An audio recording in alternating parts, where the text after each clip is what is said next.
শেখ হাসিনা সহ তার পরিবারের লেনদেনের নথি চেয়ে দুদকের চিঠি। ৮ প্রকল্পে ২১,০০০ কোটি টাকা লুটপাটের তদন্ত নথি তলব।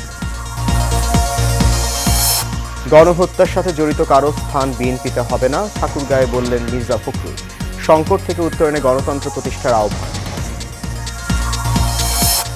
চাঁদপুরে জাহাজের ৭ খুনের রহস্য এখনও উদ্ঘাটন করতে পারেনি আইনশৃঙ্খলা বাহিনী। পরিকল্পিত হত্যাকাণ্ড দাবি পরিবারের। এবং শুরু হলো পদ্মা সেতু হয়ে ঢাকা খুলনা রেল চলাচল। ৪ ঘন্টারও কম সময়ে ৫৫৩ যাত্রী নিয়ে কমলাপুর পৌঁছালো জাহানাবাদ এক্সপ্রেস।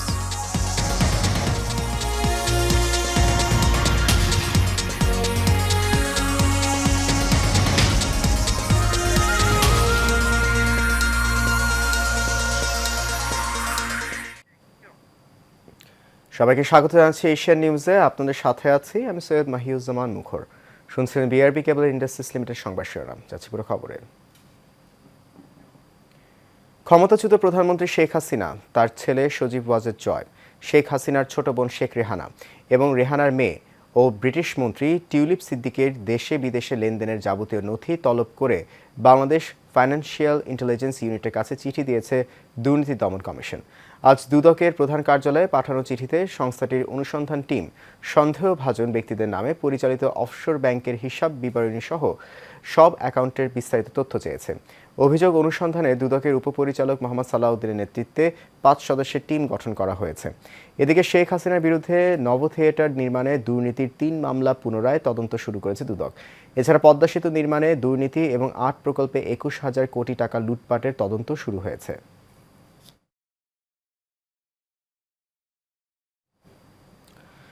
প্রধান উপদেষ্টা অধ্যাপক ডক্টর মোহাম্মদ ইউনূসের সঙ্গে ফোনে কথা বলেছেন যুক্তরাষ্ট্রের জাতীয় নিরাপত্তা উপদেষ্টা জ্যাক সুলিভান।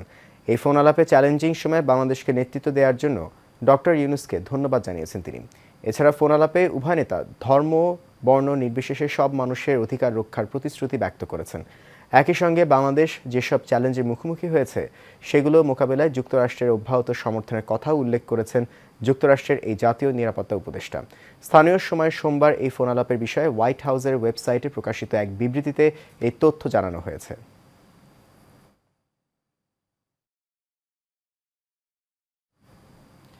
যারা সন্ত্রাসী গণহত্যার সাথে জড়িত, যারা দুর্নীতির সাথে জড়িত ছিল, তাদের কাউকেই ঠাঁই দিবে না বিএনপি এবং বিএনপিতে ঠাঁই হবে না বলে মন্তব্য করেছেন বিএনপির মহাসচিব মির্জা ফখরুল ইসলাম আলমগীর। সকালে ঠাকুরগাঁও প্রেস ক্লাবে শীত বস্ত্র বিতরণ শেষে তিনি এসব কথা বলেন। দুর্নীতি ও ফ্যাসিবাদ থেকে উত্তরণের একমাত্র উপায় গণতন্ত্রকে প্রতিষ্ঠিত করা বলেও মন্তব্য করেন বিএনপির মহাসচিব। শারমিন হাসানের তথ্যচিত্রে রিপোর্ট করছেন মণ্ডল এনাম। সকালে ঠাকুরগাঁও প্রেস ক্লাবে শীতার্ত মানুষের মাঝে শীত বস্ত্র বিতরণের আয়োজন করে ঠাকুরগাঁও জেলা বিএনপি। এ সময় বিএনপির মহাসচিব মির্জা ফখরুল ইসলাম আলমগীর বলেন, সরকারের পক্ষ থেকে দুস্থ মানুষদের মাঝে শীত বস্ত্র বিতরণ না করায় বিএনপির পক্ষ থেকে সামান্য কিছু শীত বস্ত্র বিতরণ করছি। আমরা আশা করেছিলাম যে সরকারের তরফ থেকে এই দুস্থ মানুষদেরকে শীত বস্ত্র বিতরণ করা হবে, এখন পর্যন্ত সেই ধরনের উদ্যোগ আমি দেখতে পাইনি। তাই আমরা নিজেরাই আমাদের দলের পক্ষ থেকে আমরা সামান্য কিছু শীত বস্ত্র সংগ্রহ করেছি, যেটা আজকে আমরা পৌরসভার মধ্যে বিতরণ করছি। এরপরে আমাদের উপজেলাতেও আপনার এটা ইউনিয়নগুলোতে কিছু কিছু বিতরণ করা হবে। শীতে দুস্থ মানুষদের কম্বল বিতরণে এগিয়ে আসবে এমন প্রত্যাশাও করেন বিএনপির মহাসচিব। আমি আশা করব যে সরকার এ ব্যাপারে এগিয়ে আসবেন এবং তারা আমাদের এই শীতে যে দুস্থ মানুষের আছে তাদের মধ্যে কম্বল বিতরণ করবেন। ২,০০০ মানুষের মাঝে শীতবস্ত্র বিতরণে কিছুটা হলেও স্বস্তিতে থাকবে এই এলাকার নির্ময়ের মানুষ বলেও জানান মির্জা ফখরুল ইসলাম আলমগীর। মন্ডলের নাম, এশিয়ান টেলিভিশন, ঢাকা। বড়দিন ঘিরে কোনো ধরনের নিরাপত্তা ঝুঁকি নেই বলে জানিয়েছেন counter terrorism and transnational crime প্রধান মোহাম্মদ মাসুদ করিম। তিনি বলেন, এবার নিরাপদে খ্রিস্টান ধর্মাবলম্বীদের সবচেয়ে বড় এই উৎসব উদযাপন হবে। সকালে রাজধানীর কাকরাইলে সেন্ট মেরি ক্যাথেড্রাল চার্চে বড়দিন উপলক্ষে নিরাপত্তা মহড়া শেষে কথা বলেন তিনি বলেন, বড়দিন ঘিরে রাজধানীর সকল বড় বড় চার্চকে ঘিরে কয়েক স্তরের নিরাপত্তা ব্যবস্থা নেওয়া হয়েছে। এছাড়া পুলিশের বিশেষায়িত ইউনিট, সোয়াট, ডগ স্কোয়াড এবং bomb disposal team stand by থাকবে। এর পাশাপাশি সেনাবাহিনী ও সাদা পোশাকে পুলিশের নজরদারি থাকবে।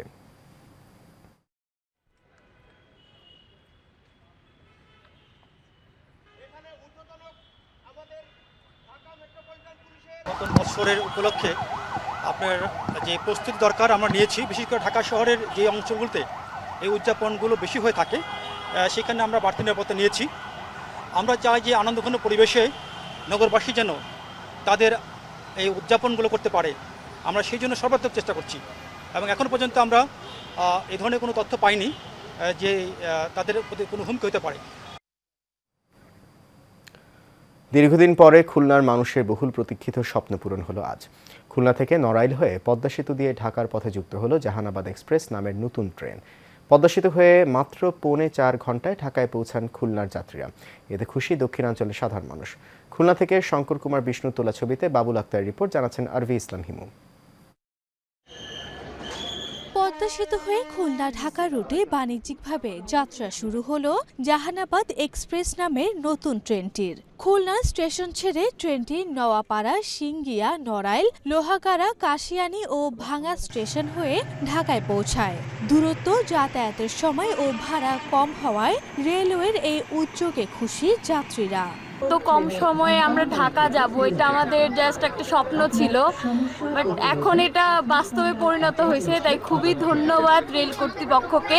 আমরা খুব আনন্দ পাচ্ছি, ট্রেনে যেতে খুব সুবিধা, ট্রেন জার্নিটা ভালো আর ভাড়া কম।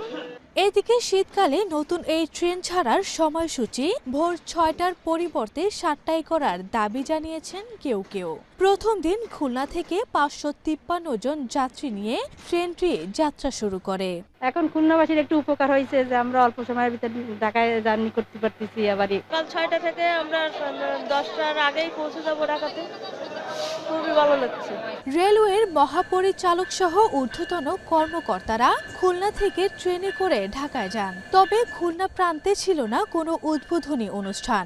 নতুন রুটে দূরত্ব কমে যাওয়ায় এখন যাতায়াতের সময় কম লাগবে, এছাড়াও ভাড়াও কম লাগবে। খুলনা স্টেশন থেকে ছেড়ে গেল, এটা আনুমানিক 9টা 45-এ ঢাকা পৌঁছবে। 11টি হচ্ছে মানে যাত্রীবাহী এবং একটা হচ্ছে লাক্ষিত বিমান, যেটাতে আমাদের মালামাল পরিবহন করা হয়। জানা যায় সোমবার ছাড়া সপ্তাহের বাকি 6 দিন ট্রেনটি চলাচল করবে। ট্রেনে খুলনা থেকে ঢাকায় যাওয়ার সর্বনিম্ন 445 টাকা এবং সর্বোচ্চ 1330 টাকা ভাড়া নির্ধারণ করা হয়েছে। আরভি ইসলাম হিমু, এশিয়ান টেলিভিশন। জনপ্রশাসন সংস্কার কমিশনের খসড়ার সুপারিশের প্রতিবাদে সারা দেশে 1 ঘন্টা কর্মবিরতি পালন করেছেন 25 ক্যাডারের কর্মকর্তারা। বেলা 11টা থেকে 12টা পর্যন্ত সারা দেশে কর্মবিরতি পালন করা হয়। 25 ক্যাডারের কর্মকর্তাদের সংগঠন আন্তঃ ক্যাডার বৈষম্য নিরসন পরিষদ জানিয়েছে, জনপ্রশাসন সংস্কার কমিশন প্রস্তাবিত উপসচিব পুলে কোটা পদ্ধতি বহাল, শিক্ষা ও স্বাস্থ্য ক্যাডারকে সিভিল সার্ভিসের বহির্ভূতকরণের প্রতিবাদে এবং কৃত্য পেশাভিত্তিক মন্ত্রণালয়ের প্রতিষ্ঠার দাবিতে তাদের এই কর্মসূচি।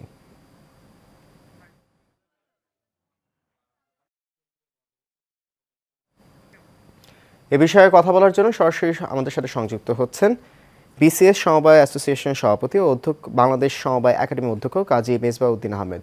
জনাব কাজী মেজবাউদ্দিন আহমেদ, আপনাকে স্বাগত জানাচ্ছি আমাদের এশিয়ান নিউজে। আপনার কাছে আমার যে প্রশ্নটা প্রথমেই সেটা হচ্ছে যে 25 ক্যাডার কর্মকর্তারা 1 ঘন্টা কর্মবিরতি পালন করেছেন আজকে আন্তঃ ক্যাডার বৈষম্য নিরসন পরিষদের নামে।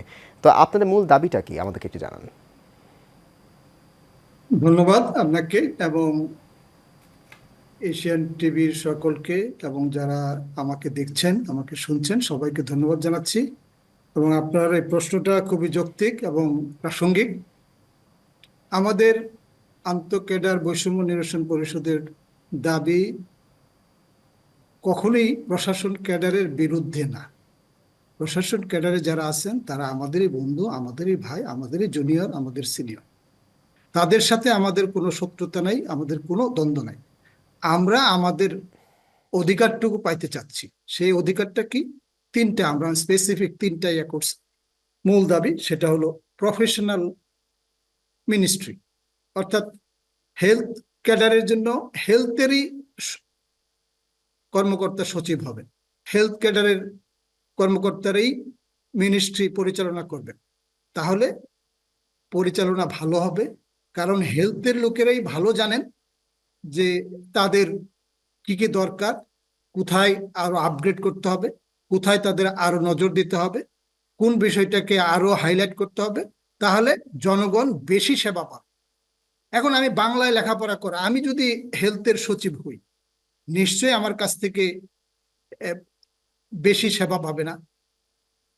হেলথের একজন অফিসার যদি সচিব হন, জয়েন্ট সেক্রেটারি হন, ডেপুটি সেক্রেটারি, এডিশনাল সেক্রেটারি হন, তাহলে তার কাছ থেকে দেশ জাতি আরো ভালো সেবা পাবে। এটাই আমাদের দাবি। এটা এক নাম্বার। দ্বিতীয়ত হলো ডিএস পুল ওপেন করে দেওয়া। এই ডিএসটা কোনো ক্যাডারের পদ না, এটা সরকারের পদ। এই পদটা 26 ক্যাডারের জন্য উন্মুক্ত থাকবে। জি, আপনাদের মূল দাবিগুলো আমরা বুঝতে পারলাম। আপনার কাছে আমার পরবর্তী যে প্রশ্ন সেটা হচ্ছে যে সরকারের কারোর সাথে আপনাদের কি যোগাযোগ হয়েছে এই বিষয়ে বা কোনো মিটিং হয়েছে? আমাদের বৈষম্য নিরসন পরিষদের পক্ষ থেকে এই সরকারের এই সংস্কার কমিশনের সাথে বৈঠক হয়েছে, সংস্কার কমিশনের বিভিন্ন সদস্যের সাথে বৈঠক হয়েছে। আর আমরা যারা প্রত্যেকটা ক্যাডারের অ্যাসোসিয়েশনের সভাপতি, সেক্রেটারি, আমরা এই সংস্থাপন মন্ত্রণালয়ের সংস্থাপন সচিব মহোদয়ের সাথে এবং সংস্কার কমিশনের প্রধানের সাথে আমাদের বৈঠক হয়েছে। আমরা এই দাবিগুলি উত্থাপন করেছি। তো এখন আপনার কাছে যেটা জানতে চাইছি সেটা হচ্ছে যে এখানে আপনারা যে কর্মবিরতি পালন করছেন পরবর্তী কর্মসূচিতে 1 ঘন্টা করে, এতে সরকারের কাজে বিঘ্ন ঘটছে কি বলে মনে করেন আপনি? এটা সরকারের কাজে বিঘ্ন, আমরা কর্মবিরতিতে যাইনি। এখন আমরা আমাদের কলম বিরতি, আমরা আমাদের অফিসেই আছি, আমাদের কাজেই আছি। আমরা কেবল মানে 1 ঘন্টার জন্য এটা প্রতীকী হিসাবে। আচ্ছা, অনেক অফিসে দেখা যাবে কাজ স্বাভাবিক গতিতে চলেছে, কিন্তু এটা প্রতীকী হিসাবে সরকার যাতে আচ্ছা, আপনারা তাহলে প্রতীকী হিসেবে এটা পালন করছেন। তো আপনাদের পরবর্তী কর্মসূচি কি? পরবর্তী কর্মসূচি আগামীকাল, এটা নিশ্চয়ই আপনারা জানেন, আগামীকাল আমাদের মানববন্ধন।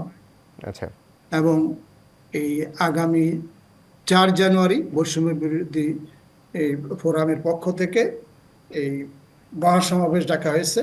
এটা যদিও মহাসমাবেশ। জি, অনেক অনেক ধন্যবাদ আপনাকে। দর্শক, আমাদের সাথে এতক্ষণ যুক্ত ছিলেন বিসিএস সমবায় অ্যাসোসিয়েশনের সভাপতি এবং বাংলাদেশ সমবায় একাডেমির অধ্যক্ষ কাজী মেজবাউদ্দিন আহমেদ। আবার ধন্যবাদ জানাচ্ছি আপনাকে আমাদের সাথে যুক্ত হওয়ার জন্য। চলে যাচ্ছি পরবর্তী প্রসঙ্গে। কোনো অপরাধীকে জায়গা দিয়ে ভারত তাদের গণতান্ত্রিক চরিত্র ক্ষুণ্ণ করবে না বলে আশাবাদ প্রকাশ করেছেন বিএনপি স্থায়ী কমিটির সদস্য নজরুল ইসলাম খান। বিএনপি নেতা আব্দুস সালাম পিন্টুর কারামুক্তির পর সাবেক রাষ্ট্রপতি জিয়াউর রহমানের মাজারে শ্রদ্ধা জানানো শেষে কথা বলেন তিনি। এ সময় ক্ষমতায় গেলে আওয়ামী লীগের শাসন আমলের করা দুঃশাসনের পুনরাবৃত্তি বিএনপি করবে না বলে জানান আব্দুস সালাম পিন্টু। মোশাররফ তালুকদারের ক্যামেরায় কাউসার আহমেদের রিপোর্টে দেখুন বিস্তারিত। প্রায় 17 বছর কারাভোগের পর গাজীপুরের কাশিমপুর কারাগার থেকে মুক্তি পেয়েছেন বিএনপির ভাইস চেয়ারম্যান আব্দুস সালাম পিন্টু। জামিনে মুক্তি পেয়েই কারাগার থেকে বিএনপির প্রতিষ্ঠাতা এবং সাবেক রাষ্ট্রপতি জিয়াউর রহমানের মাজারে শ্রদ্ধা জানান দলের কেন্দ্রীয় নেতাদের সাথে নিয়ে। শ্রদ্ধা জানানোর শেষে গণমাধ্যমের সাথে কথা বলেন 1.5 যুগের কাছাকাছি সময় জেলে থাকা বিএনপির প্রভাবশালী নেতা আব্দুস সালাম পিন্টু। শুরুতেই ছাত্রদের আন্দোলন সংগ্রাম এবং বিএনপি নেতাদের আত্মত্যাগের কথা স্মরণ করেন তিনি। একই সাথে তার উপর চালানো অত্যাচারের কথাও তুলে ধরেন। সেই স্মৃতি আমি এখনো ভুলি নাই। আমার মা মৃত্যুবরণ করলো, সেই জানাজায় আমাকে যেতে দেওয়া হয় নাই। বিগত 4 বছর 6 মাস কারাগারে আমার পরিবারের সাথে আমার দেখা করতে দেওয়া হয় নাই। আমাকে বন্ধ অবস্থায় রাখা হয়েছিল, পরিবারের সাথে কোনো যোগাযোগ আমি করতে পারি নাই। আজকে আমি সকলের কাছে কৃতজ্ঞ, বাংলাদেশের জনগণের কাছে কৃতজ্ঞ যে আমরা আজকে তাদের ত্যাগের বিনিময়ে আজকে আমরা মুক্তি পেয়েছি। এ সময় বিএনপির সিনিয়র যুগ্ম মহাসচিব রুহুল কবির রিজভী জানান, বিগত সরকারের জুলুম নির্যাতনের বলি হয়েছেন আব্দুস সালাম পিন্টুর মতো নির্দোষ লোকেরা। বাংলাদেশকে তাদের লুটপাটের খনি হিসাবে ব্যবহার করেছিল, তারা আজকে পালিয়ে যেতে বাধ্য হয়েছে।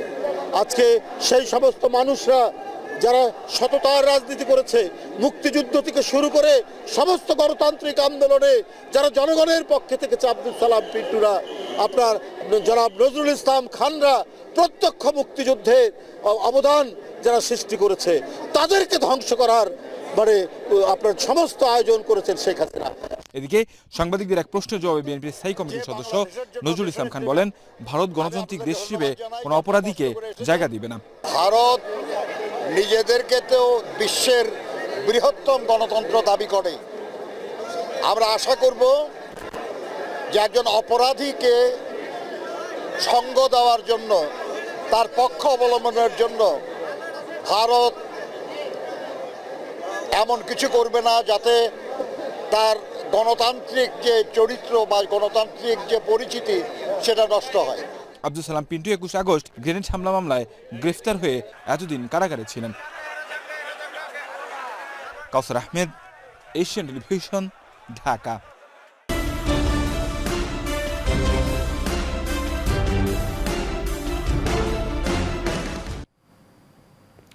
জুলাই আগস্টে গণহত্যার সময় আশুলিয়ায় 6 মরদেহ পোড়ানোর অভিযোগে দায়ের করা মামলায় সাবেক এক এমপি সহ 5 জনের বিরুদ্ধে গ্রেপ্তারি পরোয়ানা জারি করেছেন ট্রাইব্যুনাল।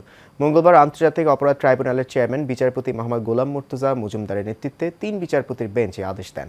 প্রসিকিউশনের আবেদনের পরিপ্রেক্ষিতে ট্রাইব্যুনাল এই আদেশ দেন। প্রসিকিউশনের পক্ষে শুনানি করেন চিফ প্রসিকিউটর মোহাম্মদ তাজুল ইসলাম। সঙ্গে ছিলেন prosecutor Gazi MH Tamim, BM সুলতান মাহমুদ, SM মইনুল করিম, শাইখ মাহাদি। এর আগে গত 11 সেপ্টেম্বর শিক্ষার্থীদের আন্দোলনে সাভারের আশুলিয়ায় আগুনে পুড়িয়ে 6 জনকে হত্যার অভিযোগে শেখ হাসিনা সহ 70 জনের বিরুদ্ধে পৃথক 2টি অভিযোগ দায়ের করা হয়। কাতারের দোহায় অনুষ্ঠিত হয়ে গেল the grand cultural show mega concert. শুক্রবার রাতে কাতারের শিল্পী নগরী সানাইয়া এশিয়ান টাউন MV থিয়েটার মিলনায়তনে the grand cultural mega concert অনুষ্ঠিত হয়। কনসার্টে উপস্থিত ছিলেন চলচ্চিত্র নায়ক শাকিব খান, পরিমণি, আসিফ আকবর, মনির খান, দিঘি সহ 17 জন তারকা অভিনয় শিল্পী। এ সময় কাতারে অবস্থানরত প্রবাসীরা এমন অনুষ্ঠানে উপস্থিত হতে পেরে উচ্ছ্বাস প্রকাশ করেন। এছাড়া উপস্থিত ছিলেন GM হাজারি।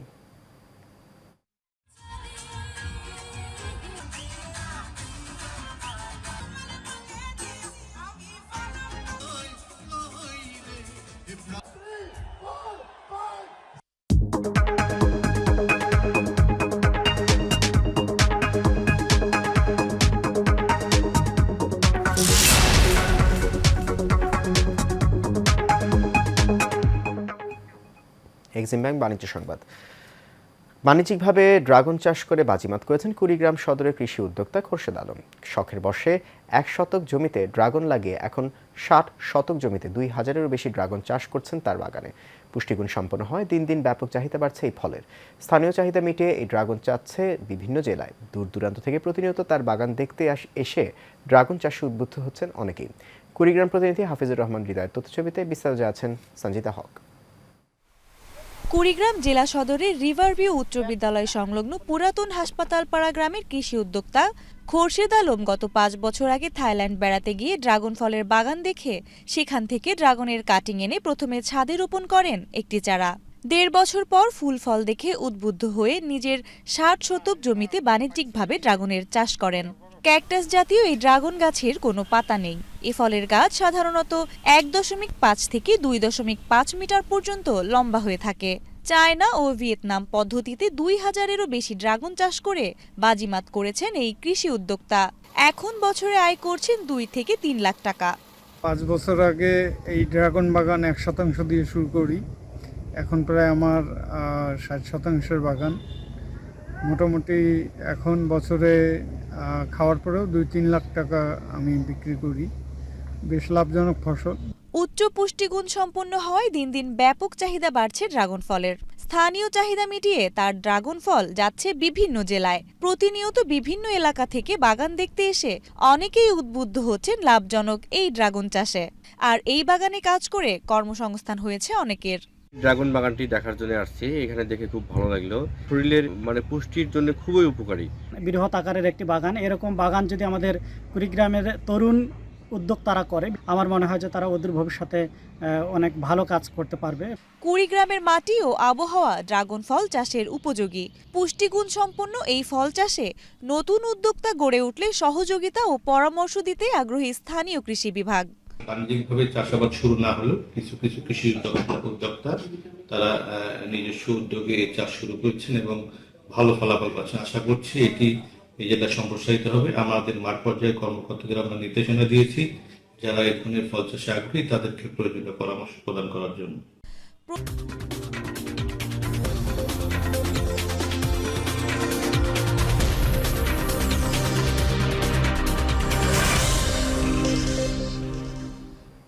এবার খেলার খবর। আবারও ক্রিকেট থেকে বিরতি নিতে হলো বেন স্টোকসকে। ইংল্যান্ডের টেস্ট অধিনায়ক এবার হ্যামস্ট্রিংয়ের চোটে 3 মাসের জন্য মাঠের বাইরে চলে গেলেন। 33 বছর বয়সেই স্টোকসকে বাঁ পায়ে অস্ত্রোপচার করাতে হবে। নিউজিল্যান্ড সফরের শেষ টেস্টের 3য় দিনে বোলিং করতে গিয়ে নতুন করে চোটে পড়েন স্টোকস। এবছর এই নিয়ে দ্বিতীয়বার বাঁ পায়ের হ্যামস্ট্রিং ছিঁড়ল স্টোকসের।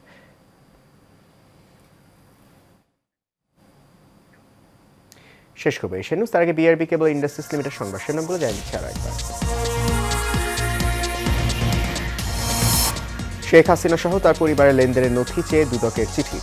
৮ প্রকল্পে ২১,০০০ কোটি টাকা লুটপাটের তদন্ত নথি তলব।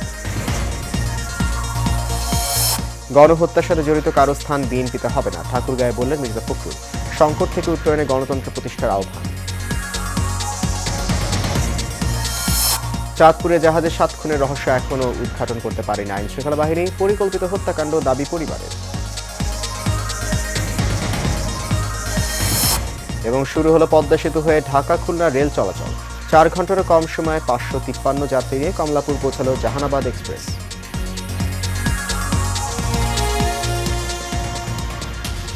এশিয়া নিউজ এ পর্যন্ত। আমাদের পরবর্তী সংবাদ দেখার আমন্ত্রণ রইল। এতক্ষণ সঙ্গে থাকার জন্য অনেক ধন্যবাদ।